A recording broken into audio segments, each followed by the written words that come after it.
Сайн байцгаана өрхөн мөндөд үзэгчдээ боломж сонголт нэвтрүүлгийн шинэ дугаар танд хүрч байна. Хүний амьдралд ус агаар хэрэгтэй шиг даатгалж бас амьдралын нэг чухал хэсэг юм а. Учир нь орчин үед байгаль цагуурын өөрчлөлт хүчтэй явагдаж аваар усал элбэг тохиолдох болсон нь хүн төрөлхтний аюулгүй амьдралд сөргөөр нөлөөг үзүүлсээр байгаамаа. За энэ бүхний хамгаалалт нь даатгал юм. Энгийнээр даатгал нь ямар нэгэн санхүүгийн эрсдлийг даван туулах арга хэрэгсэл юм а. Муу эрсдлийг хэрхэн даван туулах вэ? За түүнээс хол байх ямар арга зам бидэнд байдаг вэ? Эдгээр асуултуудын нэг хариулт бол даатгуулах юм. Монгол улсын даатгалын салбарын хөгжлийг 1934-өөс 1990 он даатгалын салбар үүсч орчин үеийн даатгалын үйлчилгээ нэвтэрч эхэлсэн он жилүүд. 1960-аас 1970 он 3 дахь орнуудтай давхар даатгал хийж эхэлсэн он жилүүд. 1990 оноос өнөө хүртэлх үе зах зээлийн харилцааны даатгалын хөгжлийн он жилүүд гэж 3 үед хуваан авч үздэг. Зах зээл хөгжихийн хэрээр хууль эрх зүйн орчин зохицуулалтын арга хэмжээ авах шаардлагатай байсан тул 1997 онд анхны даатгалын хууль гарч 2004 онд даатгалын тухай хуулийг шинжилэн баталжээ. Банкны салбарын нэг санхүүгийн салбарын 95 орчим хувийг нь эзэлдэг. За үлдсэн 5 орчим хувийг нь даатгал хөрөнгийн зах зээл бичиг санхүүгийн байгууллагууд эзлэн явж байдаг. За үүн дотор бол манай нэг даатгалын салбар бол нөгөө үлдсэн тэр жижиг 5 гэдэг хувийг нэг 50 орчим хувийг нь бүрдүүлдэг. Тэгээ даатгалын салбар өөрөө томрох нэг үндсэн тогтолцоо бол нөгөө иргэдийн энэ зах зээлд оролцоо л байна. 2015 оны 2 дугаар улирлын байдлаар манай улсад ердийн даатгалын 16, урт хугацааны даатгалын 1, хөдөө аж ахуйн давхар даатгалын 1, даатгалын зуучлагч 33, даатгалын хохирол үнэлэгч 21 компани даатгалын зах зээлд үйл ажиллагаа явуулж байна. Даатгалын компаниудын нийт хөрөнгийн хэмжээ 2015 оны 2 дугаар улиралд 170.6 тэрбум төгрөгт хүрсэн нь өмнөх оны мөн үетэй харьцуулахад 33.9 тэрбум төгрөгөөр буюу 24.8% өсжээ. Харин даатгалын хураамжийн орлого 65.9 тэрбум төгрөгт хүрч нийт хураамжийн орлогын 99.8% буюу 65.18 тэрбум төгрөгийг ердийн даатгалын компаниуд бүрдүүлсэн байна. Иргэд даатгалын ач холбогдлыг мэддэггүйгээс төдийлөн даатгалын үйлчилгээг сонгодоггүй. За энэ нь иргэдийн даатгалын талаарх ойлголт мэдлэгтэй шууд холбоотой. За аливаа эд зүйлс байнгын хөдөлгөөнд оршдог учраас байнгын эрсдэл дагаж байдаг юм а. Гэхдээ эрсдлээ өөрөө өрхөө эсвэл урьдчилан сэргийлж зайлсхийх үү? Эсвэл эрсдлээ бусдад шилжүүлэх үү гэдэг сонголт та бидэнд байдаг. Эрсдэл гэж юу вэ? Гал дүүмрийн эрсдэл нь секундээр хэмжигддэг. Хор хөнөөл ихтэй гамшигын аюултай үзэгдэл юм. Монгол улсын газар нутгийн 1.3% эзэлдэг Улаанбаатар хотод хүн амын 46% нь амьдардаг. Энэ ч утгаараа нийслэл хотод объектын гал түмрийн эрсдэл тун өндөр байдаг. Сүүлийн 10 жилийн байдлаар 24,000 гаруй гал түмэр гарч 350 гаруй хүн төлөгдөж бэртсэн бол 609 хүн амь насаа алдсан байна. 2014 онд 2425 гал түмрийн тохиолдол гарсан. Өдөрт 7 тохиолдол, 3 цаг тутамд 1 тохиолдол гарсан гэсэн үг юм. Гал түмрийн тохиолдлын шалтгааныг авч үзвэл 70-аас 80% нь иргэдийн санамсаргүй үйлдэл хариуцлагагүй байдлаас үүсжээ. Тэгэхээр хамгийн энгийн хэлбэр бол ерөөсөө эрсдлээс зайлсхийхийн тулд ямар арга хэрэглэх хүн зүгээр эрсдлээс тэр зүхтаадаг нэг арга байдаг тийм. Хоёрдугаарт нь эрсдлийг өөртөө үлдээдэг тийм арга байдаг. Түүний дараа ч нэг хэрэглэх түүнд эрсдлийг бусдад шилжүүлэх. Эрсдлийг бусдад шилжүүлнэ гэдэг маань бидний одоо хэрэглээд байгаа даатгалын тогтолцоо бол эрсдлийг бусдад шилжүүлэх сонгодог арга хэрэгслийн нэг болж өдөг болж хөгжсөн байна. Хуулинд зааснаар даатгал нь сайн дурын болон албан журмын даатгал гэсэн хоёр хэлбэртэй байдаг. Иргэд байгууллага өөрсдийн хүсэл сонирхлоор даатгалд хамрагдах боломжтой. Даатгалын бүтээгдэхүүн үйлчилгээг сайн дурын даатгал гэнэ. Зах зээл дээр байгаа 17 компани иргэд аж ахуй нэгжид сайн дурын даатгалын бүтээгдэхүүн үйлчилгээг үзүүлж байна. Сайн дурын даатгалын бүтээгдэхүүн дээр иргэдийн хамгийн сайн мэдэх бүтээгдэхүүн нь тээврийн хэрэгслийн даатгал юм. Гэнтийн ослын даатгал, эрүүл мэндийн даатгал, хөдөлмөрийн чадвар төр алдалтын даатгал, хөрөнгийн даатгал, хариуцлагын даатгалын хэлбэрүүд гих мэтчлэн олон бүтээгдэхүүн сайн дурын даатгалд хамаардаг.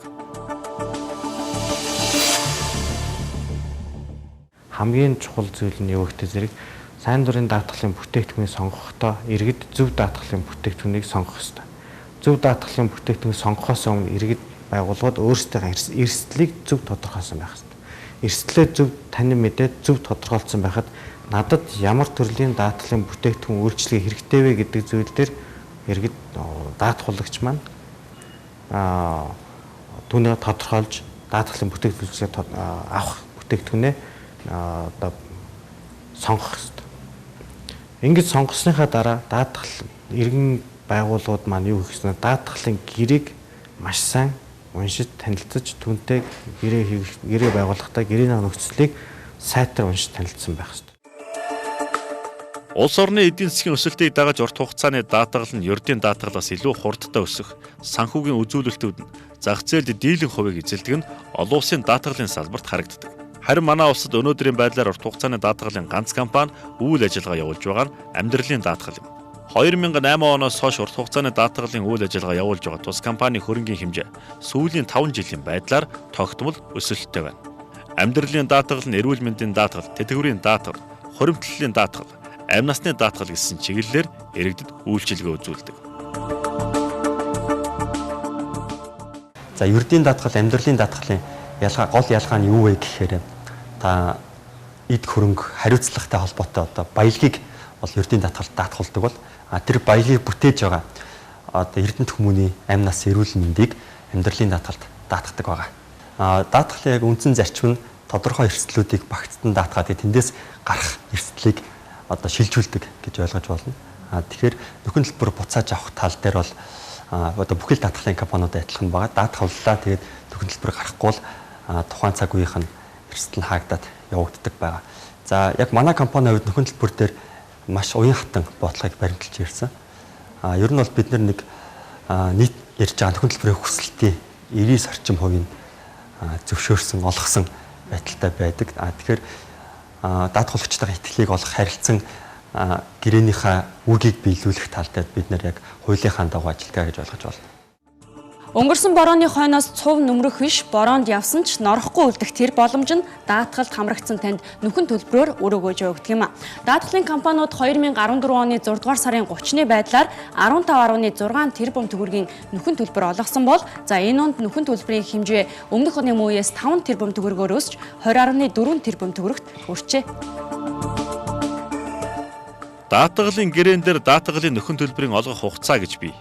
Мөн даатгалын нөхөн төлбөр авахд бүрдүүлэх бичиг баримт, даатгалын нөхөн төлбөр олгохоос татгалзах тохиолдлыг хүртэл даатгалын гэрээ болгон дээр тусгасан байдаг. Даатгуулагчдын хувьд даатгалын ач холбогдлыг мэддэггүй. Мэдсэн ч өнгөрсөн хоног харамсдаг хандлага их байдгаас гадна даатгуулсан ч гэрээнийхээ заалтыг дутуу ойлгосон байдал нь даатгуулагч, даатгалын компаниудын хооронд маргаан гарах гол шалтгаан болдго юм байна.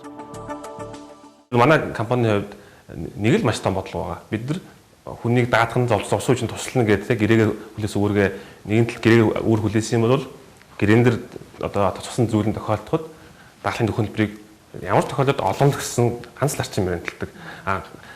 Заримдаа нэг үйл явдах юу гэдэг тийм маргаан үүсдэг хүмүүс бас нэг янз бүр маргаан үүсэж гомдол гаргаж явдаг шалтгаан хөвчлэн юу гэдэг вэ гэхлээр өөрөө гэрээнийхээ өслийг одоо сайн мэдэхгүй түүнтэйгээ сайн уншиж танилцаагүй ч гэдэг юм уу.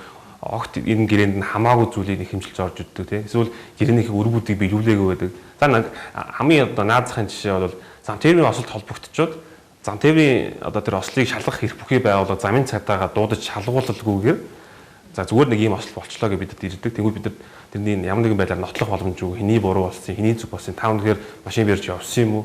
Машин барьж явах үед магадгүй та жолооны эрхтэй байсан юм уу, үгүй юм уу, согтуу байсан юм уу? Гэх мэтлэн зөвхөн энийг тогтоодог байгууллага нь зам цатаагийн байгууллага байдаг. Тэгтэл тэр байгууллага шалгуулалгүйгээр бид нар тэр миний машин гэдэг одоо эвдэрчлээ гэж хүрээд ирэх жишээ нэ.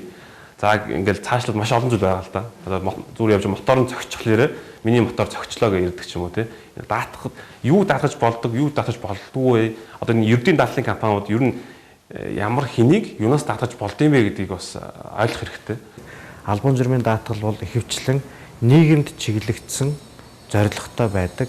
Арилжааныг зорилго төдийлөн агуулдаг даатгалын бүтээгдэхүүнүүд бол албан журмын даатгал байдаг. Та бидний сайн мэдэх нь жолоочийн хариуцлагын даатгал бол албан журмын даатгал нэг хэлбэр өгөөд жолоочийн хариуцлагын даатгалын зорилго нь хохирогчдын эрх шигийг хамгаалахад чиглэгдсэн ийм даатгалын бүтээгдэхүүн байдаг юм а. Хуулиар заавал албан журмаар даатгуулахаар зохицуулсан даатгалын бүтээгдэхүүн үйлчилгээг албан журмын даатгал гинэ гэж тодорхойлсон байдаг. Албан журмын даатгалын нэг бүтээгдэхүүн жолоочийн даатгал юм. Жолоочийн даатгалд хамрагдалтыг харвал 2013 онд 419,357, 2014 онд 499,357, 2015 оны 8 дугаар сарын байдлаар 415,255 хүн жолоочийн даатгалд хамрагджээ. 2015 оны 8 сарын эцсийн байдлаар жолоочийн даатгалын 415,378 гэрээ байгуулж 16.7 тэрбум төгрөгийн даатгалын хураамж төвлөрсөн байна. Даатгалд хамрагдагчдын тоо нэмэгдэж байгаач даатгалын тохиолдол нөхөн төлбөрийн олголтч нэмэгдэж байна. 2013 онд 19,216, 2014 онд 24,697, 2015 оны 8 сарын байдлаар 13,858 даатгалын тохиолдол бүртгэгдсэн байна. Энэ оны эхний 8 сард бүртгэгдсэн даатгалын тохиолдолд 6.2 тэрбум төгрөгийн нөхөн төлбөр олгоод байна. Ард иргэдийн тухай ч гэсэн даатгуулснараа бий бол одоо эрх ашигла тодорхой хэмжээнд хамгаалуулаад даатгалын сангаас нөхөн төлбөр аваад хамгаалж боломж бүрдэж байна гэж харж байгаа учраас өнөөдөр захын жолоочоос асуугаад одоо та даатгалтаа юу даатгалын дахаар мэдж гинүү гэхэд бол бараг ихэнх жолооч нар маань жолооч хариуцсан даатгалд бараг даатгагдсан энэний үр ашигыг мэддэг болсон. Ийм учраас манай байгууллагт ханддаг иргэдийн одоо хандлага нэмэгдсээр байгаа жилээс жилд. Энэ нь бас нийгэмдээс хүлээгдэжсэн томоохон ажлын нэгийг бас үр дүндээ одоо манайх хэрэгжүүлж чадсан гэж ойлгож байгаа. Даатгал бол хэрэгжээд байлаа шүү дээ. Болцсон шүү дээ одоо. Тэр бол зөв хүмүүс хохироод л байдгүйс бол албан журмын даатгал ярьж байгаа шүү дээ. Тэрийг бол зөв. Тэрэн дээр бол дэмжлэлтэй л байна. Хариуцлагын даатгалын талаар тань ямар бодолтой байна? Одоо яг зөв л шүү дээ. Тэ. Зөв. Чинь хэрэгтэй зүйл шүү дээ. Та даатгалтай хамрагдсан уу? Хамрагдсан.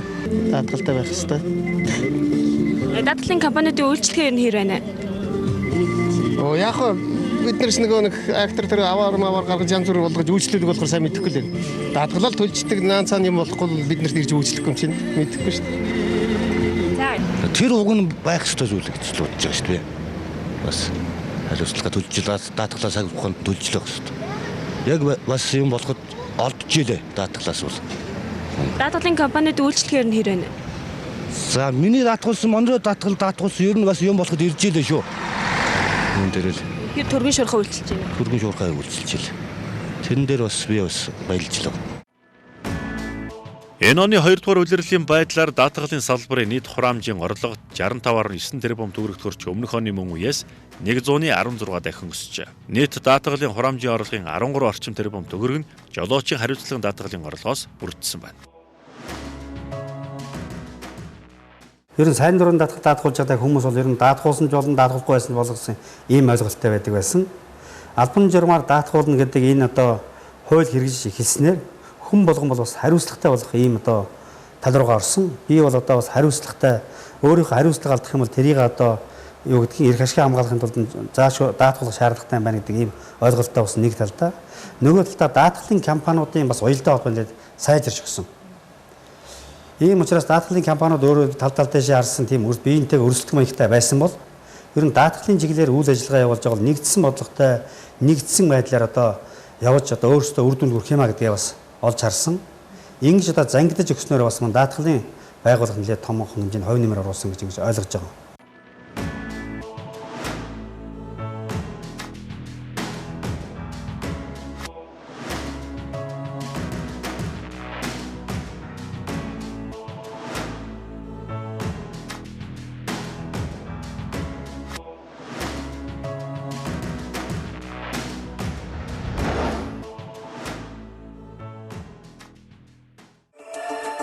Даатгалын компани нь өөрийн хүчин чадлаас хэтэрсэн хэмжээний хариуцлага эрсдлийг даатгасан тохиолдолд энэ эрсдлээ багасгах зайлшгүй шаардлагатай болдог. Иймд даатгалын компани өөрийн эрсдлийн зарим хэсгийг дахин өөр компанид даатгуулдаг. Энэ үйл ажиллагааг давхар даатгал гэж нэрлэдэг. Давхар даатгалын үндсэн зорилго нь даатгуулагчийн өмнө хүлээх үүргээ баталгаажуулж байгаа хэрэг юм. Монголын даатгалын салбар 1960-аад оноос эхлэн олон улсын давхар даатгалын байгууллагад даатгуулж эхэлсэн төвхтэй. Тухайн үед иргэний агаарын тээвэр болоод тухайн үеийн нэгдэл сангийн аж ахуйн эд хөрөнгө үрийн тариа малыг давхар даатгуулж байжээ. Уул уурхай түшгэлсэн манай улсын хувьд сүүлийн жилүүдэд уул уурхайг дагсан томоохон даатгалын давхар даатгалын бүтээгдэхүүн зах зээлд нэвтэрч байна.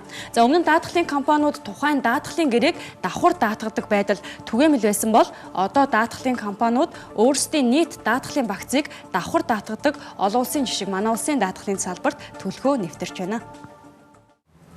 Багцын давхар даатгалтай даатгалын компаниуд нь даатгуулагч бүр олон улсын давхар даатгалд одоо шууд хамрагдаж байгаа гэдгээр их давуу талтай байдаг. Өнөөдрийн байдлаар манайд бол нэлээд хэдэн даатгалын компаниуд олон улсын давхар даатгалын компанид нийт багцаа даатгуулсан юм үйл ажиллагаа даатгуулсан үйл ажиллагаа явагдаж байна л да. Тэгэхээр энэ маань цааталтаа даатгуулагч санд учрах томоохон хэмжээний эрсдлийг хааж байгаа даатгалын компанид ирэх санхүүгийн хүндрэлийг хөнгөвчлж байгаа даатгалын бүтээгдэхүүн Монгол улсын даатгалын зах зээлд гарч байгаа шинэ үзэгдэл гэж бид нар хэлж тодорхойлж болно. Монгол улсад үндэсний давхар даатгалын тогтолцоо одоохонд бол хараахан бүрдэж амжаагүй байна. Засгийн газрын хямралаас гарах төлөвлөгөөнд бол үндэсний давхар даатгалын тогтолцоог бий болгоно гэдээ бол энэ хүрээнд бол сангийн яам дээр ажил нь хийгдээд явж байгаа. Онож исэн бичиг баримт нь бол боловсруулагдаад явж байгаа гэж ойлгож бид нар бас холбогдох санал мэдээлэлүүд өргүүлж байгаа. За энэ тогтолцоо өөрөө ороод ирэх юм бол Монголын даатгалын салбар бол нэг шат томоохон шатыг явах юм.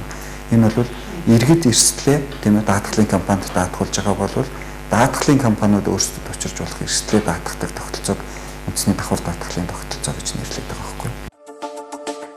Дэлхийн ихэнх улс орон бүр өөрсдийн давхар даатгалын компанитай байдаг. Улсынхаа санхүүгийн болон хөдөө аж ахуйн эдийн засгийн бүхий салбарыг давхар даатгалын чиглэлээр эрсдэлээс хамгаалж байдаг. Монгол улсад давхар даатгалын тогтолцоог бүрдүүлэн хөгжүүлж эдийн засгийн тулгуур салбарын нэг мал аж ахуйн салбарыг эрсдлээс хамгаалах чиглэлээр ажиллаж байгаа. Давхар даатгалын компани өнгөрсөн оноос эхлэн үйл ажиллагаагаа явуулж байна. Монгол Улсын хурлаас 2014 онд малын эндексжүүлсэн даатгалын тухай хуулийг баталж, малын эндексжүүлсэн даатгал төслийг хариуцах хөдөө аж ахуйн давхар даатгалын компанийг байгуулсан. Ингэснээр хаврын хавсар, ган, зуд гэх мэт байгалийн аливаа бэрхшээлээс болж малчтад учирсан хохирлыг барагдуулах санхүүгийн чадвар сайжирч, эрслийг давах эдийн засгийн бат суурь тавигдсан юм. Малын эндексжүүлсэн даатгалын бүтээгдэхүүн маань 2005 оноос хойш Дэлхийн банкны малын эндексжүүлсэн даатгал төслийн хүрээнд бол Монгол улсын 21 аймагт үйл ажиллагаа явуулаад малчид иргэд маань малаа даатгуулад хэвшчихсэн байгаа. Энэ жилийн хувьд бол нийт мал сүргийн 5.6% буюу 2,600,000 гаруй толгой мал нийтдээ 10,000 гаруй малчин өрхийг биднес малын эндексжүүлсэн даатгалд хамруулан ажиллаж байна. Малын эндексжүүлсэн даатгалыг Монгол даатгал, МИГ даатгал, практикал даатгал, тэнгэр даатгал, бод даатгал, монро даатгал гэсэн нийт даатгалын компаниуд малчтад бол хүргэдэг байгаа. Манай компани зүгээс эдгээр хүргэсэн даатгалынх нь гэрээг нь биднээс давхар даатгадаг. Энүүгээр бол Монгол улсын үндсэн хуулийн 5.5-д мал сүрэг төрийн хамгаалтанд байна гэж заасан үндсэн чиглэлийг биднээс төрийн нэр өмнөөс хэрэгжүүлдэг. Хөдөө аж ахуйн давхар даатгалын компани зөвхөн мал аж ахуйн салбарын эрсдлийг биш, газар тариалангийн даатгал, бусад хэлбэрийн даатгалд давхар даатгалын үйлчилгээг цаашид үзүүлэх юм. Манай компани зүгээс бол энэ жил хөдөө аж ахуйн бүтээгдэхүүний тэр дундаа үр тарианы таримлын даатгалын бүтээгдэхүүнүүдийг гаргахаар бол одоо судалж ажиллаж байна. Хүнс хөдөө аж ахуйн хамтаа хамтран нийт үр тариалан эрхлэгчдтэй хамтран тариалан эрхлэгчтэй холбоотой хамтран нийтдээ үр тарианы даатгалын бүтээгдэхүүнийг 2015 онд багтаагаад гаргана гэсэн төлөвлөгөөтэй ажиллаж байна. Энэхүү бүтээгдэхүүн гарснаар энэ жилийнх шиг ургац алдсан байгаль цагуурын хүндрэлтэй нөхцөлд тариалан эрхлэгчд маань байгаль цагуурын эрсдлээс өөрсдөө бүрэн хамгаалах боломжтой болох юм аа. Даатгалын компаниудын чадварыг илэрхийлэх нэн чухал үзүүлэлт бол тухайн компани нөөцийн сангийн хэмжээ байдаг. Энэ оны 2 дугаар улирлын байдлаар даатгалын компаниудын нөөц сангийн хэмжээ 74.2 тэрбум төгрөг болсон. Өмнөх оны мөн үеэс 12.8%-аар өсжээ. Салбарын нөөц сангийн өсөлтөд хөдөө аж ахуйн давхар даатгал хувьцаат компани нөөц сангийн хэмжээ хүчтэй нөлөө үзүүлсэн байна. Дэлхийн дийлэнх орнуудад давхар даатгалын компаниуд нь арилжааны буюу одоо ердийн даатгалын компаниудаас бол ойролцоогоор 10 дахин их хөрөнгөтэй байдаг статистикаас харахад санхүүгийн зохицуулах хорооноос баталсан журмын дагуу давхар даатгалын компанийн дөрмийн сангийн хэмжээ 15 тэрбум төгрөг байгаа. Үүнээс гадна хамтын эрсдлийн сан, алдагдлаас хамгаалах сангуудын хөрөнгө нийлээд 30 гаруй тэрбум төгрөг байгаа. Энэ мөнгийг бол биднээс илүү харивжуулж, илүү нэмэгдүүлж өөрсдийнхөө компани хүчин чадлыг нэмэгдүүлэх, авч чадах эрсдлээ өндөрсгөх үүднээс бол гадаадаас болон өөр суугуудаас их усүр татах, хөрөнгө оруулалт татах чиглэлээр бол ажиллаж байна.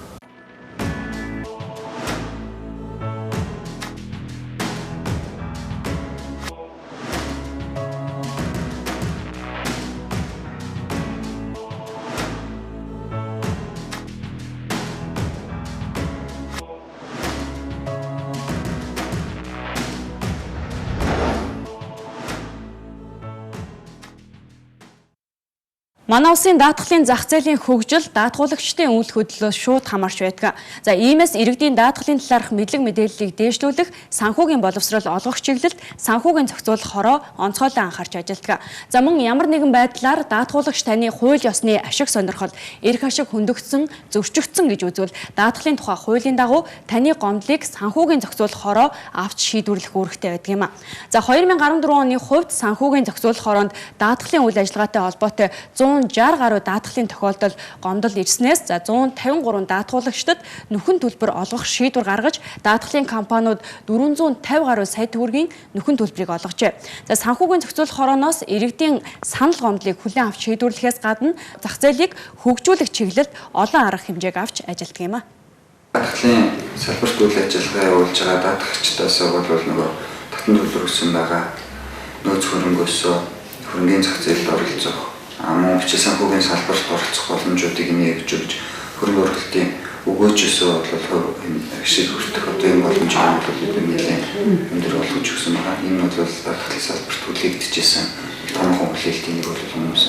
Үнцасны зах зээлийн тухай хууль, компани тухай хуулийн шинжилсэн найруулгууд, хөрөнгө оруулалтын сангийн тухай хууль батлагдсан тийм энэ хүрээнд бол эрх зүйн ерөнхий том орчин бол бүрдсэн байсан.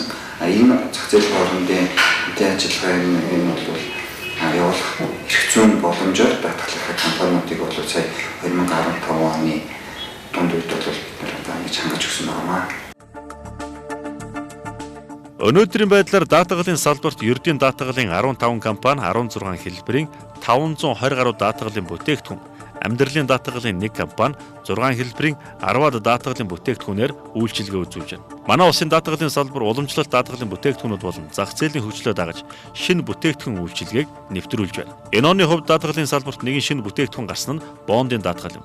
Санхүүгийн зохицуулах хороо эрчим инженеринг компанид 10,000 төгрөгийн нэрлсэн үнэ бүхий 50,000 ширхэг буюу нийт 500 сая төгрөгийн эрчим бонд өрийн хэрэгслийг энэ оны 8 дугаар сард бүртгэсэн.